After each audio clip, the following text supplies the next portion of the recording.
वज़ीर-ए-आज़म शहबाज शरीफ की चीनी सदर से मुलाकात, खित्ते की सूरत हाल और दो तरफा अमूर पर तबादला ख्याल। फील्ड मार्शल आसिम मुनीर की भी शिरकत। पाक चीन शराकतदारी को मजीद मजबूत करने के मुश्तरका अज़म का अयादा। वज़ीर-ए-आज़म ने चीनी सदर की कायदाना सलाहियतों की तारीफ की।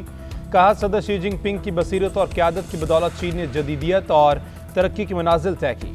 पाकिस्तान को चीन की कामयाबियों पर बहुत फ़ख्र है। बेल्ट एंड रोड और CPEC मनसूबा चीनी सदर की मिसाली क़यादत का सबूत है। चीन के ग्लोबल गवर्नेंस, डेवलपमेंट और सिक्योरिटी इनिशिएटिव काबिल तहसीन है। ये इक़दामात इलाकाई अमन, इस्तेहकाम और तरक्की में मुआवन साबित होंगे। सदर शी जिनपिंग का कहना था, चीन इक़्तिसादी तरक्की के तमाम शोबों में पाकिस्तान की मदद जारी रखेगा। CPEC अपने दूसरे मरहले में दाखिल हो चुका है। उसके तहत पाकिस्तान के अहम तरीन इक़्तिसादी शोबों पर तवज्जो मरकूज रहेगी। वज़ीर-ए-आज़म ने चीनी सदर को पाकिस्तान के दौरे की दावत दी। सैलाब से मुल्तान को बहुत खतरा है, काफ़ी जगहों पर शगाफ डालने पड़ेंगे। आइंदा 48 घंटे बहुत अहम है। चेयरमैन सेनेट यूसुफ रज़ा गिलानी की मुल्तान में मीडिया से गुफ्तगू। कहते हैं खैमों की बहुत कमी है। इस हवाले से इंतजामिया को आगाह किया है। पिछली मरतबा भी सैलाब के बाद लोग टेंट लेकर चले गए थे। इंतजामिया देख रही है, इस मरतबा ऐसे वाक़यात नहीं होंगे। कैंपों में डायरिया, एलर्जी और जिल्द की बीमारियों के इलाज की सहूलत मौजूद है। मवेशियों को चारा भी फराहम किया जा रहा है।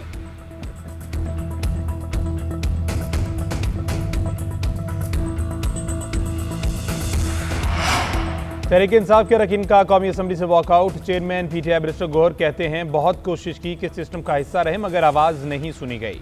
पार्लियामान को मजबूत करने की कोशिश करते रहे। अपोजिशन लीडर्स को नाअहल करके हमारे पल्ले कुछ नहीं छोड़ा गया। मजबूर हो चुके हैं कि असम्बली के बाहर अपनी असम्बली लगाएं। असद कैसर ने कहा, हमारे साथ नाइंसाफ़ी हो रही है। मौजूदा हुकूमत के खिलाफ ऐवान से वॉकआउट कर रहे हैं।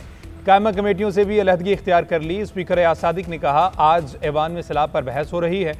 जिन अरकान के इलाके डूबे थे उन्हें बात करनी चाहिए। वॉकआउट जरूर करते मगर कम अज कम बहस में हिस्सा लेते।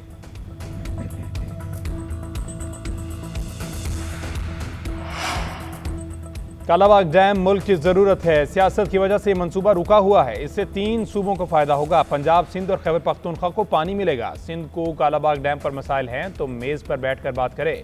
ऐसा डैम ना बनाना मुल्क और नस्लों के साथ ज्यादती है। वज़ीर आला KP अली अमीन गंडापुर का कहना है, मरीम नवाज ने सैलाब के दौरान कॉल की थी, उनका शुक्रिया अदा किया था।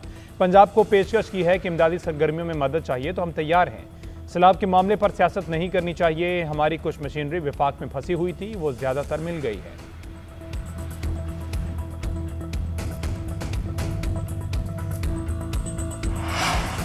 कालाबाग डैम के हवाले से अली अमीन गंडापुर ने सही बात की। सूबाई सियासत नहीं, बतौर कौम फैसला करना होगा। नेशनल एक्शन प्लान या कौमी सतह पर बेहतरीन हिकमत अमली बनाने की जरूरत है। वज़ीर इत्तलात पंजाब अज़मा बुखारी अली अमीन गंडापुर से मुत्तफ़िक, कहती हैं, पाकिस्तान माहौलियाती तब्दीली से मुतासिर है तो मिलकर लाएअमल बनाना होगा। मरीम नवाज का भी यही मौक़िफ़ है कि डैमों पर काम करने की ज़रूरत है। सैलाब से मुल्तान को बचाने के लिए इक़दाम कर लिए। हेड मोहम्मद वाला की सलाहियत 417 फीट है। 407 फीट पानी पहुँच चुका। लोगों की मुंतकली का अमल जारी है।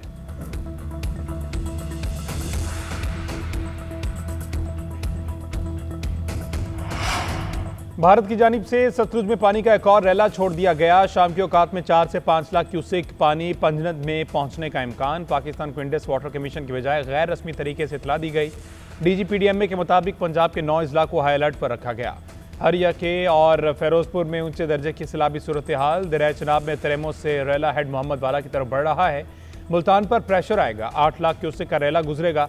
एतराब की आबादियाँ खाली करा लीं। उधर सदनाए को बचाने के लिए माई सफूरा के मकाम पर बंद तोड़ने का फैसला। 5 सितंबर तक पंजाब के दरियाओं में सैलाब रहेगा।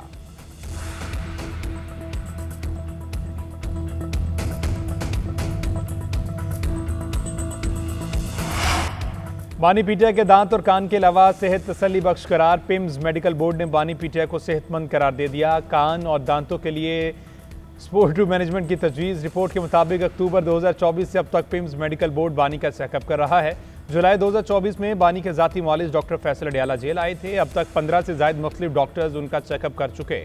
बानी के कानों का मुआयना भी स्पेशलिस्ट डॉक्टर्स के जरिए गुज़िश्ता साल जनवरी से जारी है।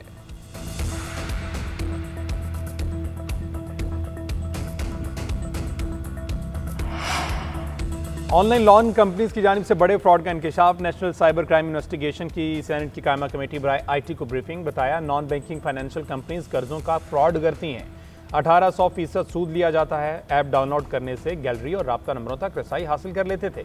कर्ज लेने के बाद कोई भी शहरी फंस जाता था। शहरी एक कंपनी का कर्ज वापस करने के लिए दूसरी से पैसे लेता। अब रेगुलेशंस में बेहतरी की, कंपनी कर्ज पर 100% सूद ले सकती है। व्हाट्सएप पर भी फ्रॉड किया जाता है। दोस्तों और फैमिली से पैसे मंगवाए जाते हैं। 2 से 3 अरब के केसेस रिपोर्ट हुए। 63 गैर कानूनी कॉल सेंटर पर छापे मारे हैं।